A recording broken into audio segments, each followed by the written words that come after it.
And that's how I found myself on this train. On Ratchet's trail. The rest, you know. My identity is easily checked with the Berkshire Police. Thank you for your detailed account, Mademoiselle Locke. In addition to giving us crucial details of the investigation, you have made it clear that there are many who might wish to see Ratchet dead.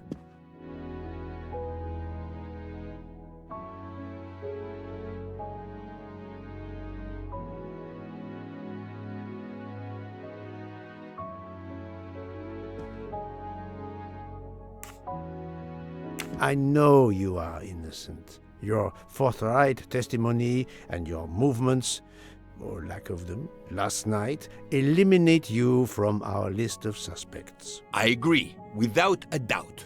Another detective will be great help to the investigation. Book. Although my friend certainly does not need any help.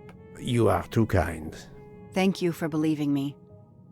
I'd like to help in any way I can. Do not worry, Mademoiselle Locke. Already I see things more clearly. It's obvious whoever drugged you was trying to derail your investigation. You mean the person who did this to me is Ratchet's killer? Both Monsieur Michel and Fraulein Schmidt had the means and opportunity to drug you. While you get your strength back, I intend to interview them. Excellent idea, my friend. All this excitement has whetted my appetite. I'm sure Mademoiselle Locke won't say no to a good, invigorating meal. What? No. I want to hear what the conductor and Fräulein Schmidt have to say for themselves. It is my duty to ensure the well-being of the passengers. If Dr. Constantine has no objection, I will escort you to the restaurant car.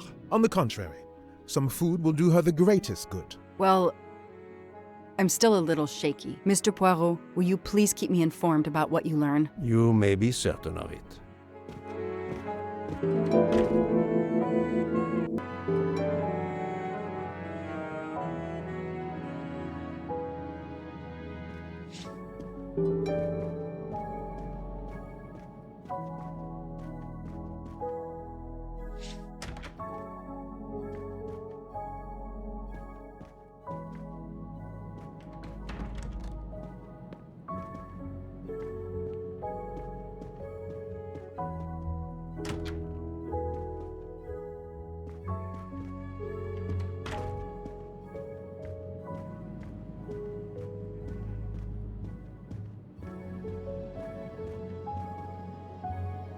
All that snow.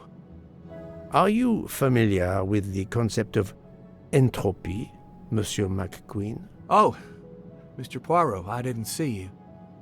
Entropy? Randomness in a system or something? Yes, unpredictability. Even the best laid plans can go astray, thanks to something as simple as... An unexpected passenger? perhaps, or snow.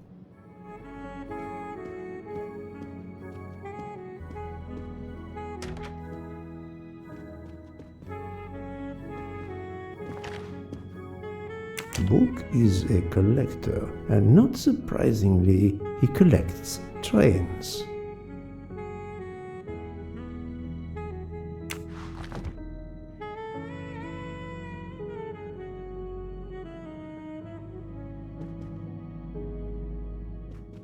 Are you all right, Mr. Poirot? And Ms. Locke?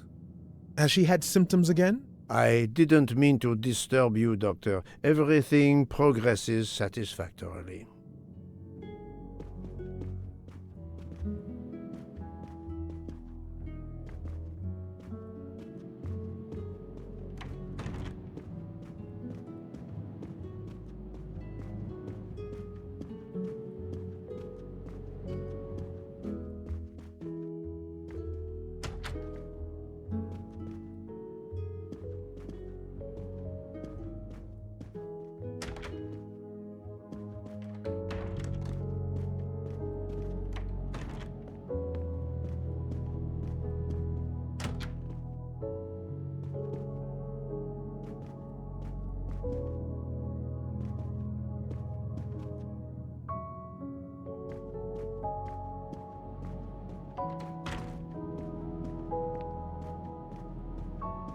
I have nothing to ask them at the moment. I should leave them alone.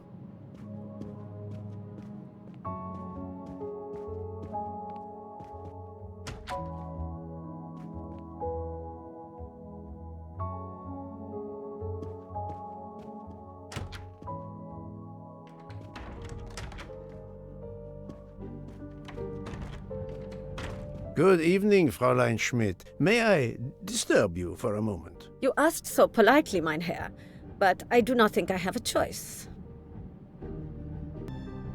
I wanted to let you know that your roommate, Mademoiselle Locke, is awake. Ah, yes, I'm glad to hear that. I was worried about her. Did she tell you what had happened to her?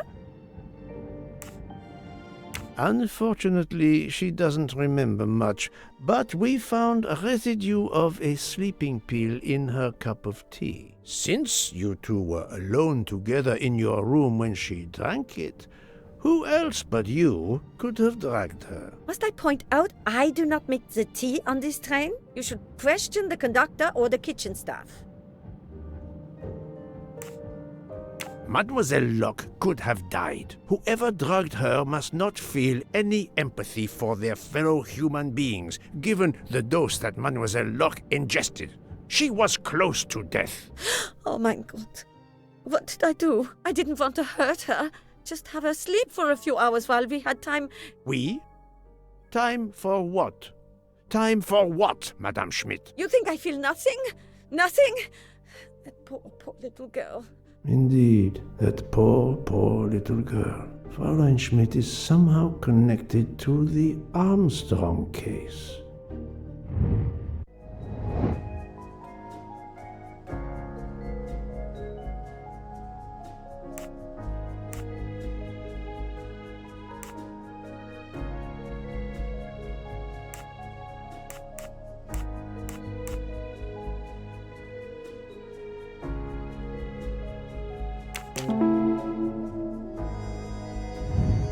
That was easy.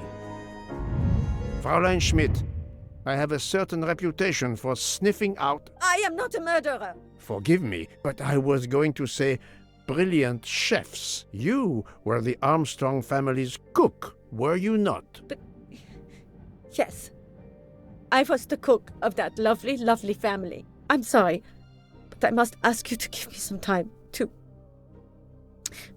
collect myself. It wasn't supposed to be like this, my darling, my poor darling child. I will give you that time, Fräulein. You have given me much more in exchange. I must check in with my other suspects to make certain I have all the pieces of the puzzle in my possession.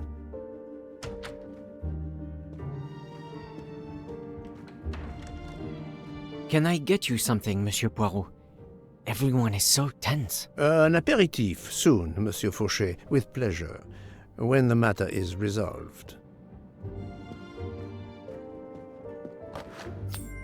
Another golden moustache to treasure.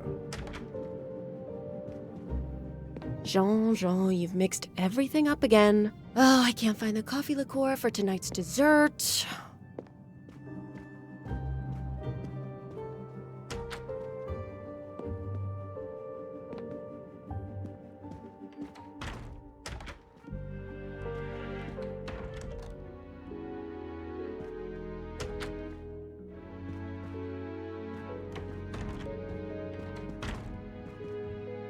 You're right, Mr. Book. This dessert is delicious. I'm glad we didn't wait for dinner. I promise the entree will be superb as well. Detective Locke, you are recovering well, I see. Yes, I should be helping with the investigation. Do you know who drugged me? It is early yet for conclusions. When I return, then we shall see. Do not worry, Poirot. She is in good hands. Hotaru, Freya, and yours truly are looking after her.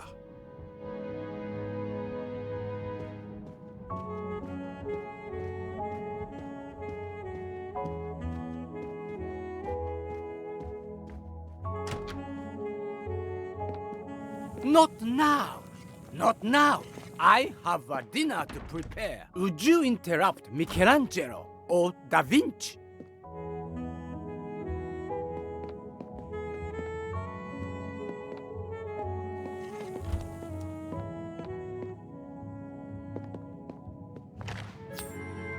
Come to Poirot, my exquisitely sculpted friend.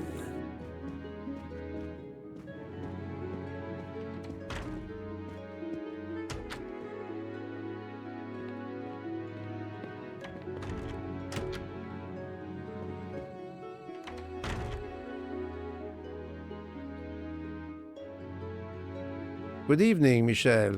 Am I bothering you? You seem stressed. With everything that's going on, I must admit it's difficult to be relaxed. Of course, I understand. Especially since we know that Detective Locke's tea was drugged before it was served to her. Detective? Come now, Michel.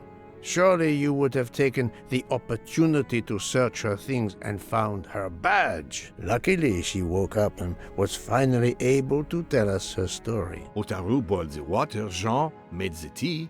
I just brought it. Sir, it could have been any of the staff. Your defense is to accuse others?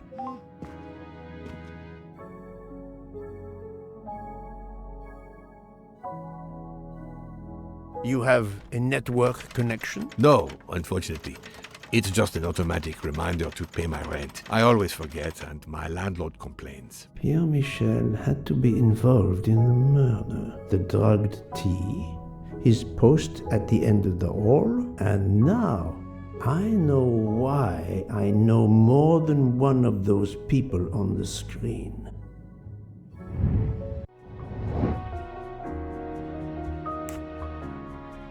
Adequate.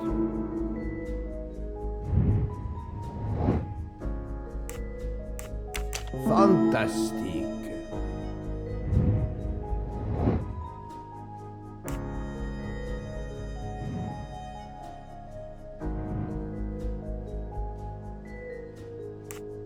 Brilliant. That's the right answer. You are the father of Suzanne Moreau, Daisy Armstrong's nanny. My condolences on the death of your wife. What? But my wife... Enough lies. Suzanne does not bear your name? No. Suzanne's mother and I were divorced.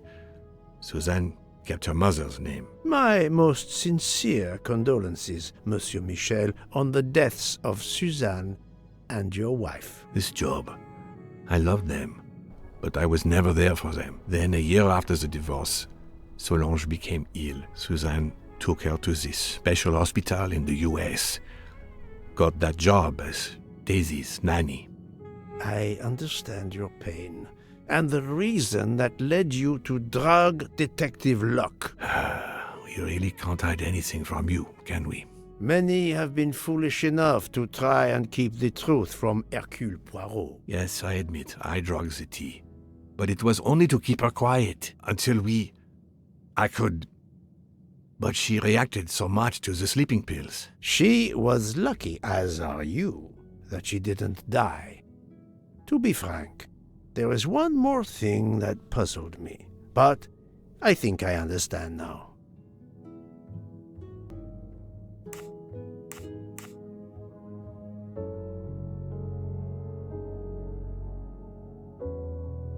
Monsieur Hardman was Suzanne's fiancé. Huh.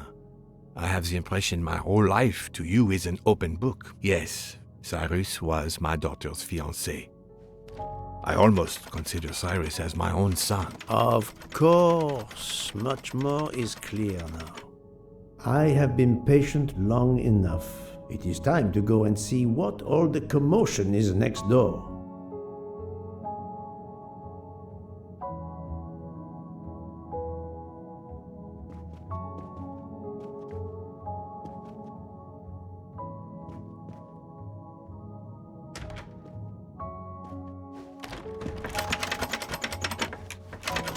Monsieur Hardman, excellent. The gods who watch over detectives must have trapped you here.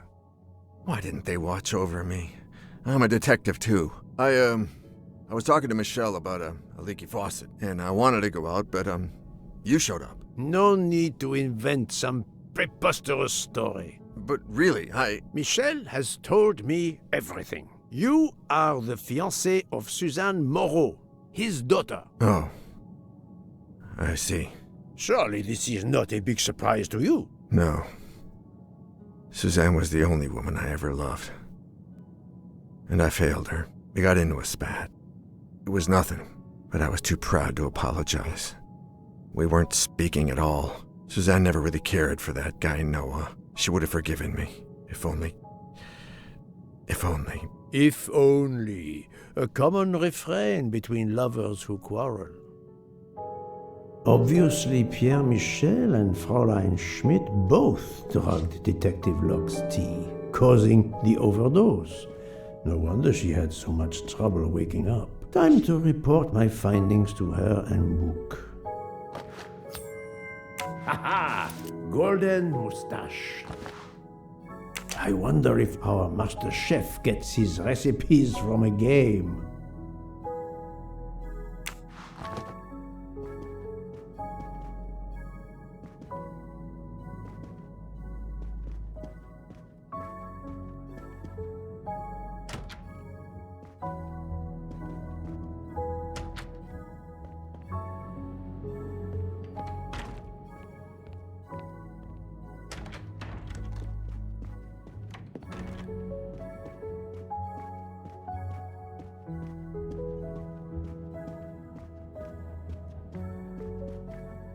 So, my friend, tell me, you have something new?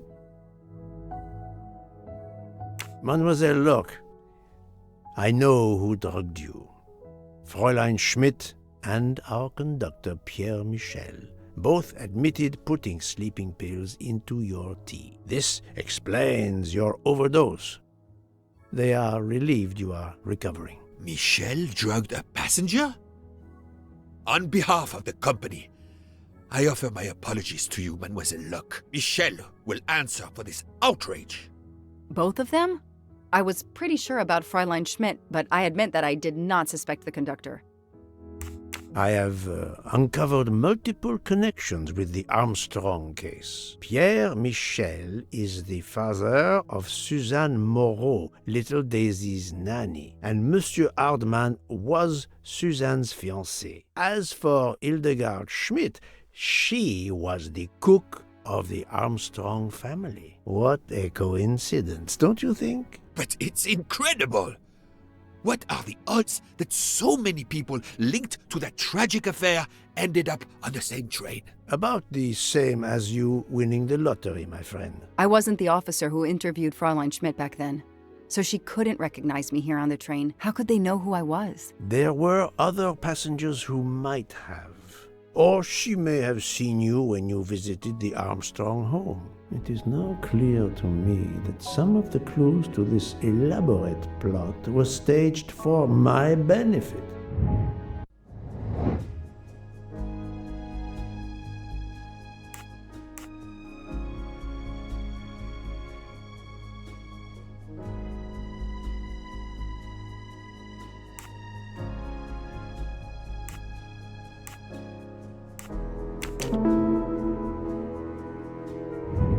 I'm right again.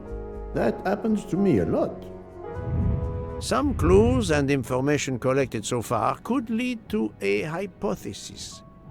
The murderer boarded the train in Vinkovsky, killed Ratchet, and then left the train immediately. How did you come to that possibility? Monsieur Hardman told me about a short man with a high-pitched voice who threatened Ratchet. Imagine for a moment that this man, wearing a wagon-lit conductor's jacket, killed him while Michel was on the platform at Vinkovsky. This murderer then hid the conductor's jacket in Detective Locke's room, then fled before the train left. Why choose Detective Locke's room? Why, indeed. Let me re-explain from the beginning.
my little grey cells did not let... Mon Dieu!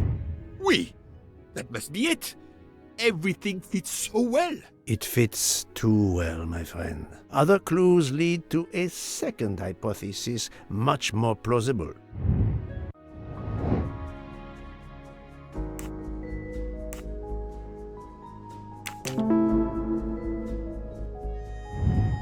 That was easy. So, we have multiple murderers, all related to the Armstrong case. The murderer from Winkowski was a fabrication to turn suspicion away from those on the train. They expected the investigation to be led by some small-town official who could easily be misled. Mr. Poirot? Detective Locke, forgive me.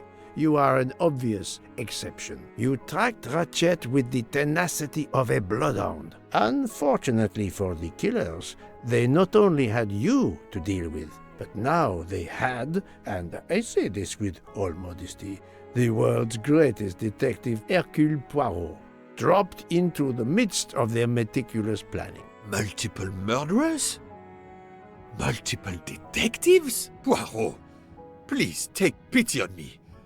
Who is linked to this case, and who is not? My poor friend, I have gone speeding out of the station without you. I will continue.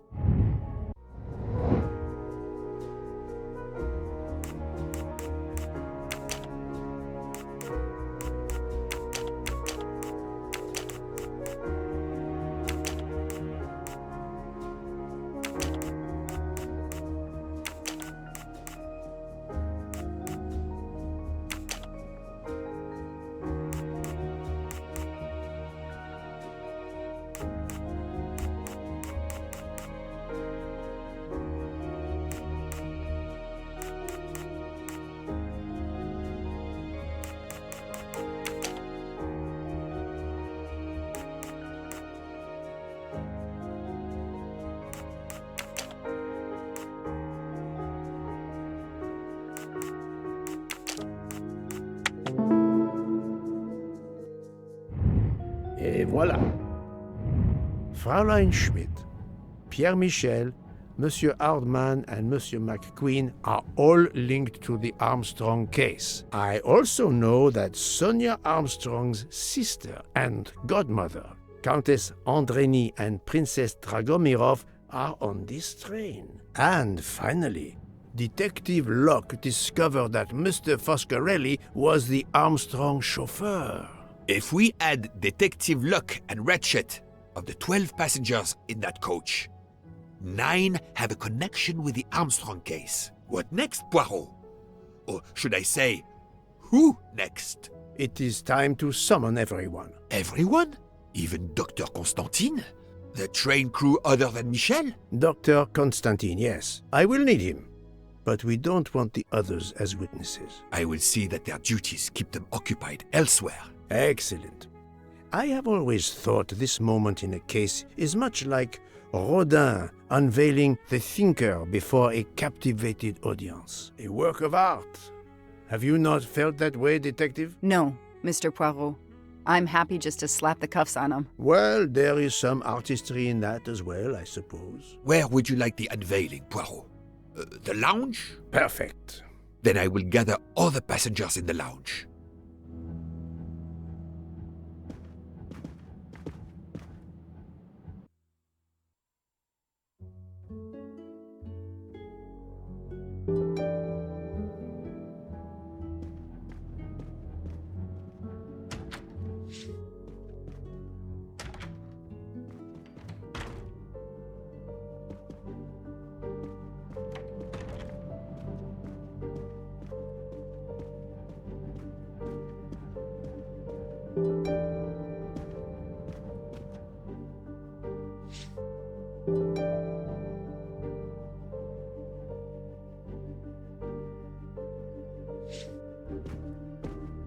Monsieur Bouc, are the train crew locked in their quarters? Yes, they are. Then the stage is set for the final act.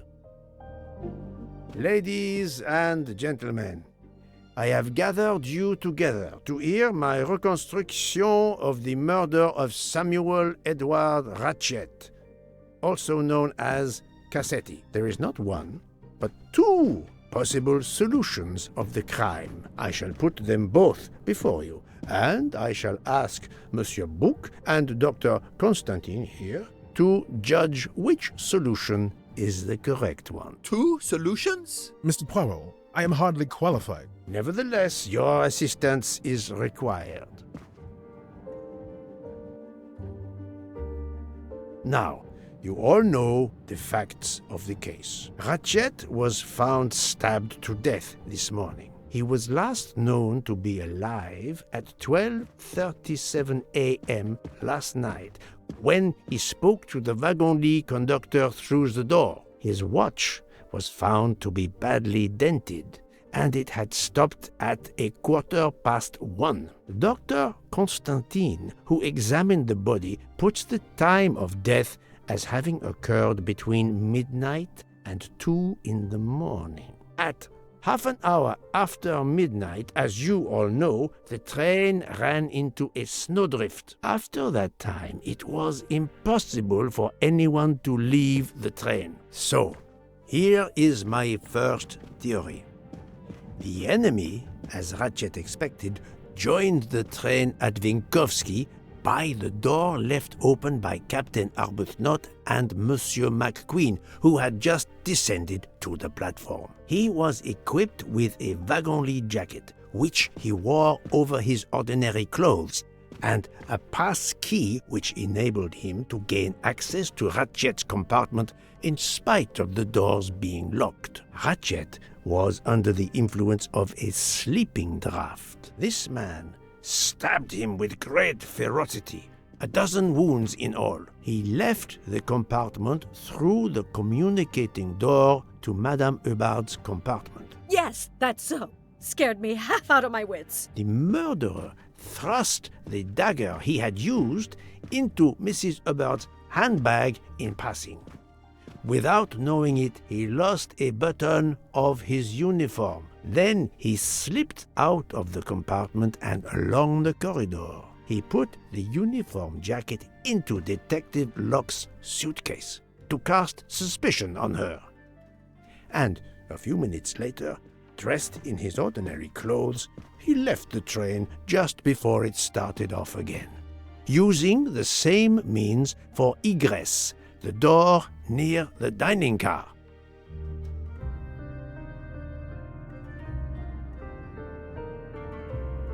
That is the first hypothesis. But there's a second. For that, we must examine the motive for the crime. Why was Ratchet killed? The motive is clear. Revenge, of course. Nothing was stolen, and we know that Ratchet had made many enemies. This was a premeditated crime, meticulously planned.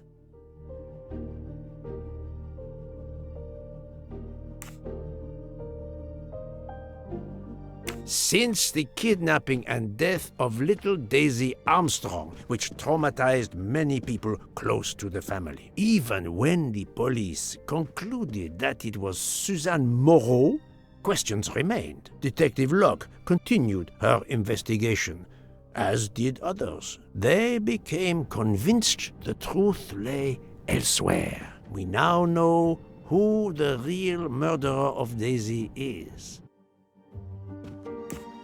It is clear now that Daisy's killer was Ratchet, also known as Cassetti and Michael Clark and how many other names. But of course, many of you have known this for a long time. It is obvious that the 12 stab wounds are not a random number. Dr. Constantine's analysis revealed that some stab wounds appeared to have been caused by a right-handed attacker. Others indicated the knife wielder was left-handed. Some wounds were deep, more than one fatal, yet others were not much more than mere scratches. What can explain these discrepancies? This leads us to an obvious conclusion. They are symbolic.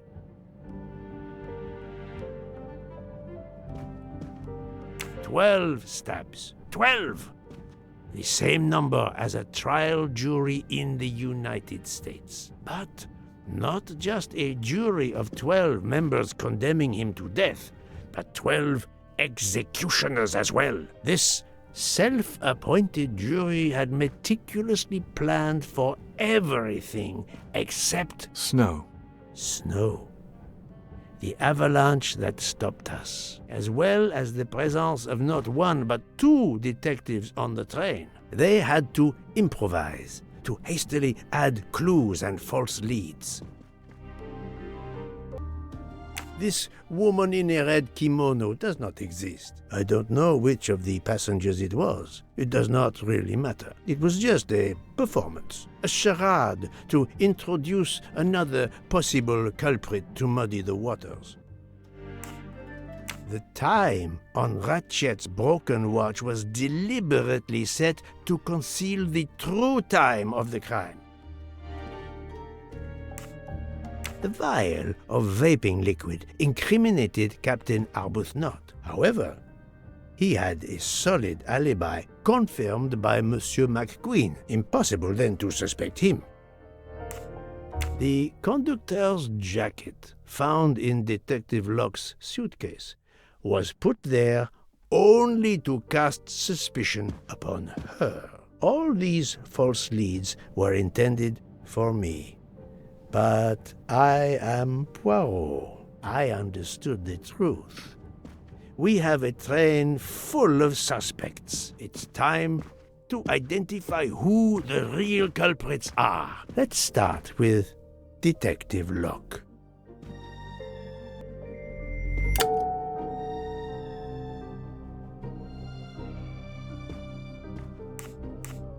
Planting the conductor's jacket in her suitcase was an attempt to implicate Detective Locke, but she couldn't fake her drugged condition.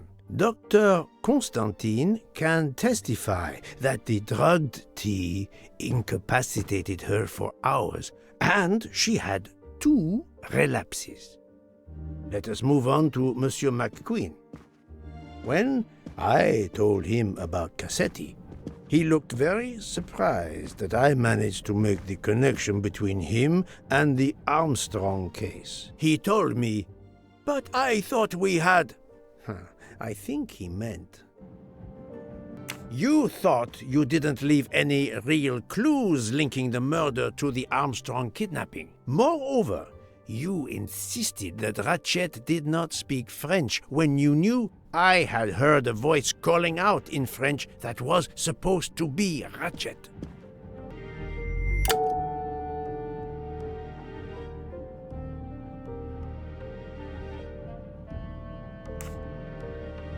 You took some pleasure in leaving me false clues, I think. It was quite annoying.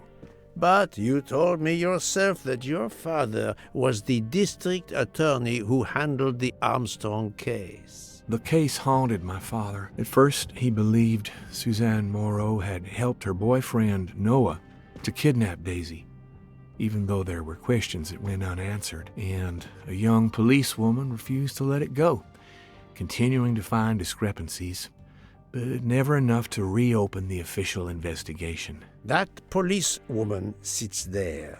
Her name is Joanna Locke. Then tell him.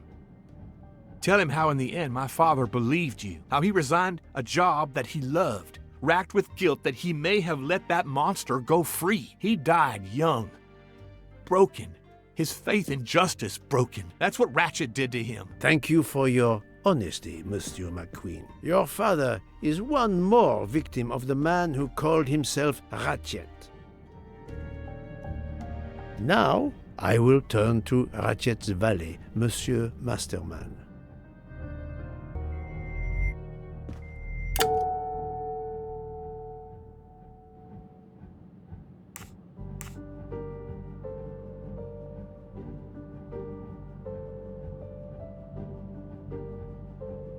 Ratchet sensed danger close to him and naturally wanted to stay awake. You gave him sleeping pills without his knowledge. Once he was sound asleep, you could do what you had to do in peace.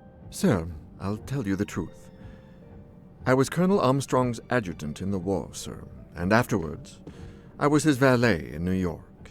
I'm afraid I concealed the fact this morning. It was very wrong of me, sir, but I knew how suspicious it would look. Is that all you have to say? That's all, sir. Now, to leave no suspicious stone unturned, let us move on to Monsieur Book. What? Me? A suspicious stone?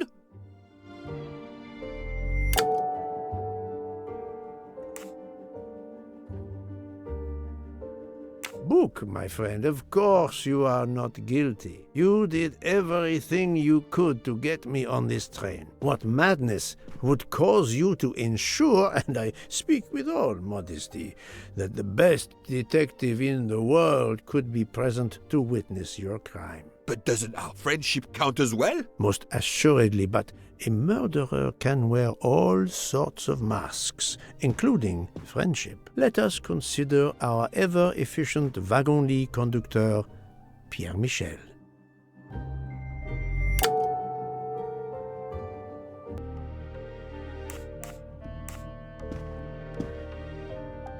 Your admission that you drugged Detective Locke immediately incriminates you, but the murder could not have been possible without your very capable assistance. Your knowledge of train procedures made the murder possible, and your position in the corridor of the train allowed you to be the perfect alibi for several passengers. And your motive?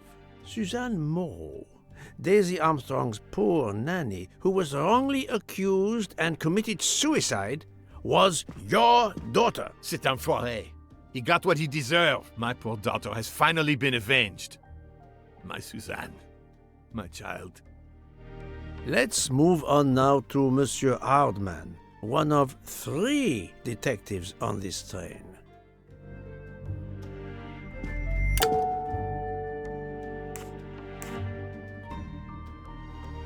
Monsieur Hardman, I think you are a real detective, but you were never hired by Ratchet.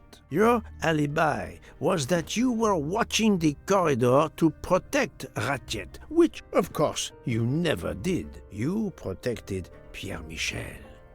However, we just saw that his alibi doesn't hold up, so neither does yours. I don't know about the conductor. Being Suzanne's fiancé, you had a substantial motive to punish Ratchet. You used your detective skills, just as Detective Locke did, to hunt him down and finally avenge the death of your beloved. That's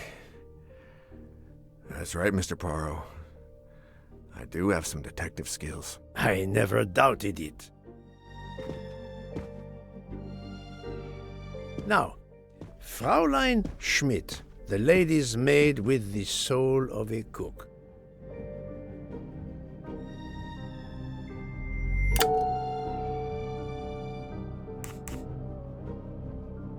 Fraulein Schmidt, you told me of your remorse for drugging Detective Locke. I believe you are sincere. However, as the cook of the Armstrong family, you experienced the drama from within. The death of Daisy, then Sonia Armstrong, who died in childbirth, and finally, Suzanne and John Armstrong. So much misfortune in that poor family. The death of this criminal is only justice. Let us move on to Countess Andreni. I was impressed by the earnestness of her husband when he swore to me solemnly on his honor that his wife never left her compartment that night. Should I believe it?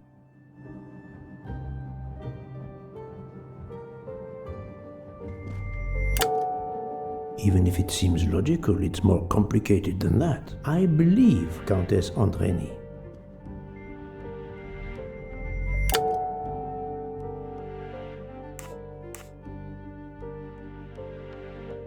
Countess Andreny is young and fit, physically quite capable of stabbing Ratchet.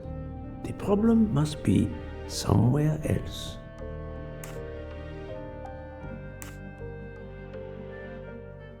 On the contrary, this fact gives her a motive for murder. Countess Andreny, being Sonia Armstrong's sister, you had every reason in the world to want to avenge her. But you were incapable of stabbing someone, even after what he had done to you and your family. The night of the crime, you simply took a sleeping pill. I appreciate the irony that nearby, Detective Locke was also in a drugged sleep. When you awoke, you thought the nightmare was over. Rudolph? Hush, my love. Hush. Excellent transition. I was coming to you, Count Andreny.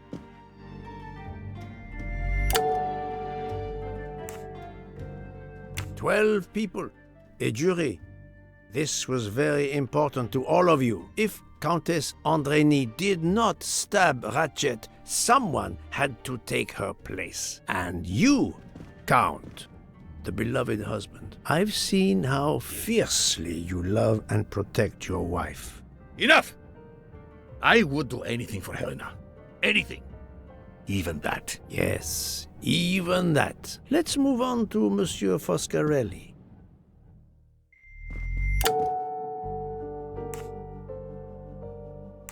Detective Locke found out that you were the Armstrong chauffeur, and that you planned to travel on the same train at the same time as Ratchet. That is what made her decide to obtain a ticket as well. Unfortunately, she could not prevent the murder. Have you lost your tongue, Mr. Foscarelli? Oh, Daisy.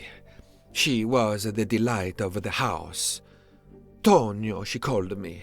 And she would sit in the car and pretend to drive me. And you, Mademoiselle Olson, a champion for the immigrants, a worthy calling.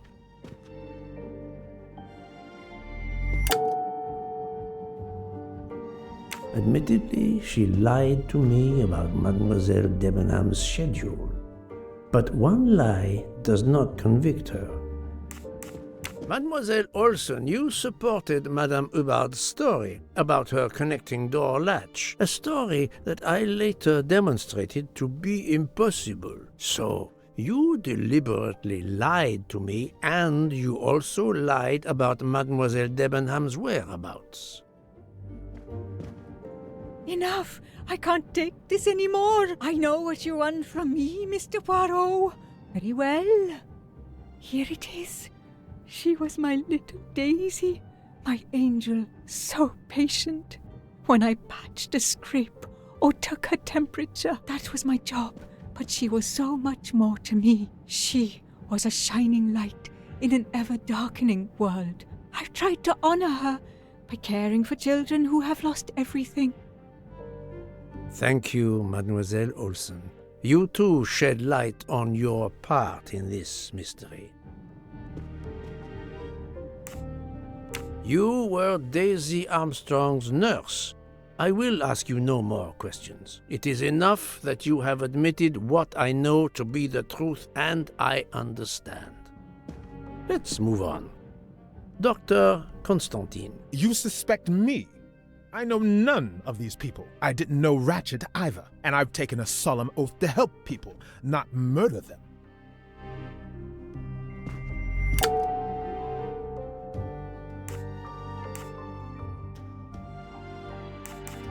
You are one of the few people in this room not to have any connection with the Armstrong case. Moreover, your alibi is confirmed by Monsieur Bouc, whom I would trust with my life. That is very kindly said, my friend. We now come to Mademoiselle Debenham and Captain Arbuthnot, whose relationship was not in doubt from the moment I inspected your room at the hotel. You have a bloody nerve. Indeed, I do. We're getting married. Congratulations. But I would rather talk about your relationship to John Armstrong.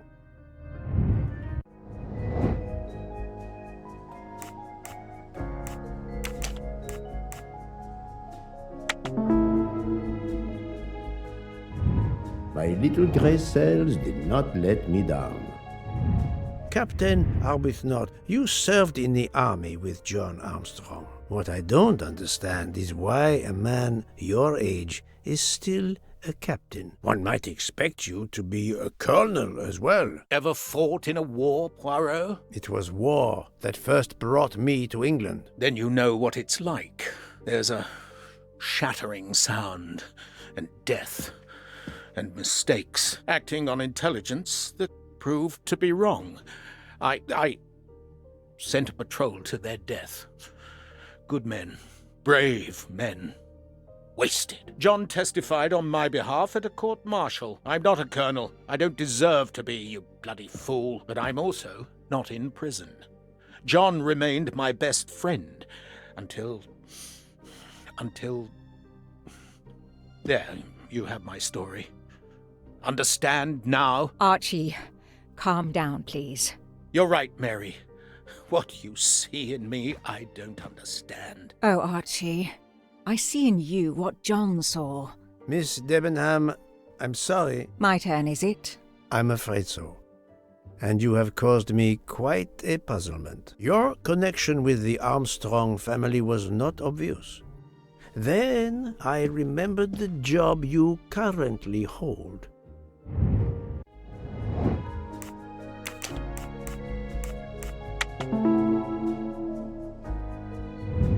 I'm right again. That happens. You were the teacher of...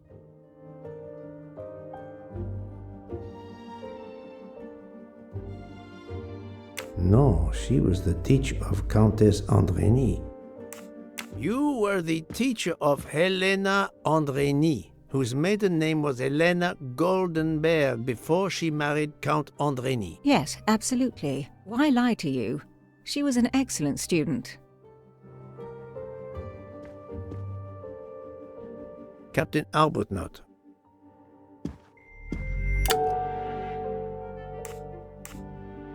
No, his vial found at the crime scene was a decoy. You had one of the strongest alibis, thanks to Mr. McQueen, but his testimony melted like a snowflake. There went your alibi. Poof! Unless you have another one. As for you, Mademoiselle Debenham,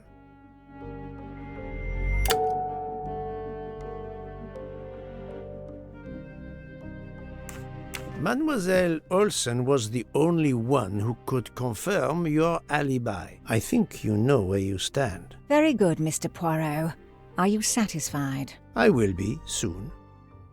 Now I must turn to Sonia Armstrong's godmother, Princess Dragomirov.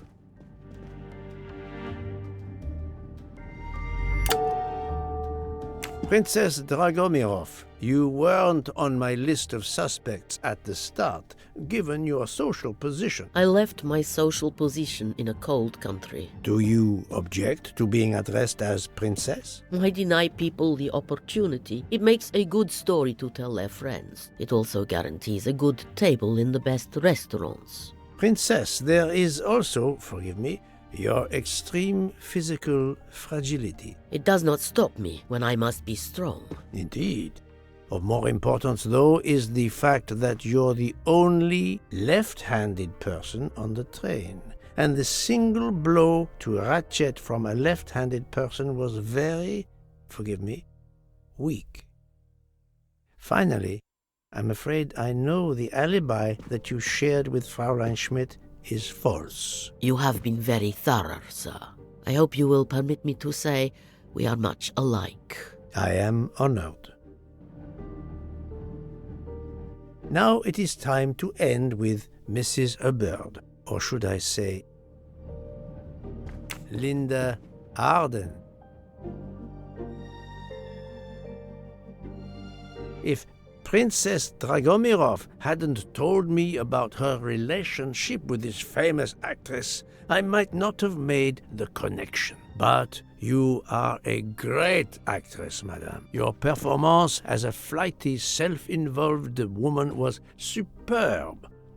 I never would have guessed something entirely different. As for what ties you to the Armstrong family, it is obvious.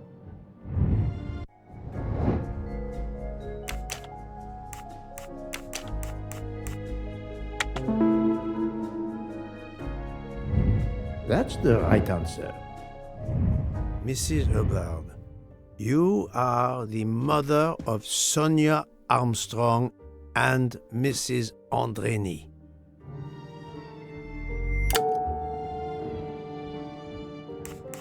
Madame Hubbard, you really are a remarkable actress. You put so much effort into your character and into staging the murder. I saw it as a perfect mosaic, each person playing his or her allotted part, so carefully arranged that if suspicion should fall on any one person, the evidence of one or more of the others would clear the accused person and confuse the issue. Everything was meticulously planned. But you hadn't expected that Detective Locke and I would be on this train, and the avalanche would block it on the night of the murder. You had to improvise. But again, improvisation would be another of your skills as an actress. So you came up with the story that the latch on the door that communicated with Ratchet's compartment was hidden by the handbag. I always fancied myself in comedy parts. That slip about the sponge bag was silly. Shows you should always rehearse properly. You know all about it, Mr. Poirot. You're a very wonderful man, but even you can't quite imagine what it was like. That awful day, I was just crazy with grief. So were the servants. We decided then and there that the sentence of death that Ratchet had escaped had got to be carried out. There were 12 of us, or rather 11.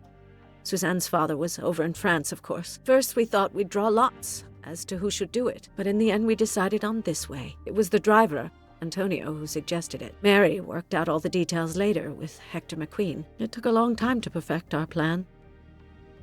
We first had to track Ratchet down. Hardman managed that in the end. Then we had to try and get Edward and Hector into his employment. Well, we managed that.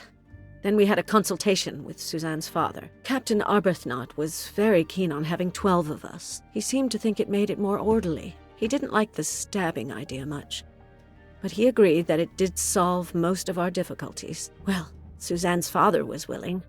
Suzanne had been his only child. We knew from Hector that Ratchet would be coming back from the east sooner or later by the Orient Express. With Pierre Michel actually working on that train, the chance was too good to be missed. My daughter's husband had to know, of course, and he insisted on coming on the train with her. Hector wrangled it so that Ratchet selected the right day for traveling when Michel would be on duty. And then, at the last minute, you came. For the rest of the story, you worked out everything, Mr. Poirot.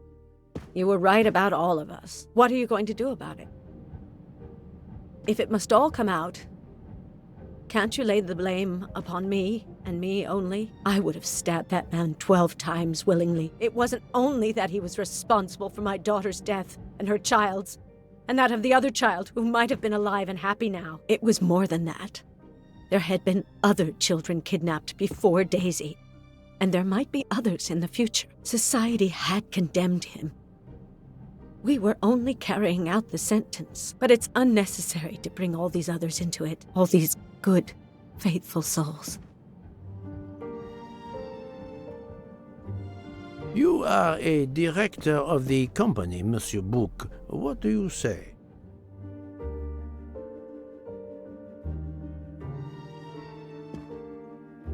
In my opinion, Poirot, the first theory you put forward was the correct one. Decidedly so. I suggest that that is the solution we offer to the police. You agree, Doctor? Certainly, I agree. As regards the medical evidence, I think that I made one or two fantastic suggestions. Then, having placed my solution before you, I have the honor to retire from the case.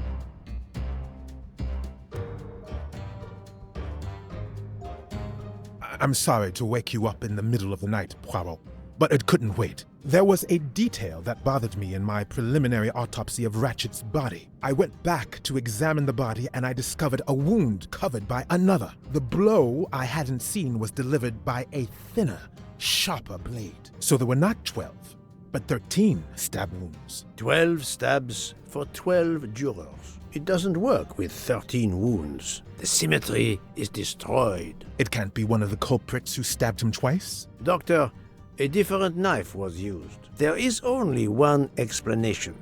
Somehow, some way, there is a 13th murderer on this train. We must tell Book. The case is not solved.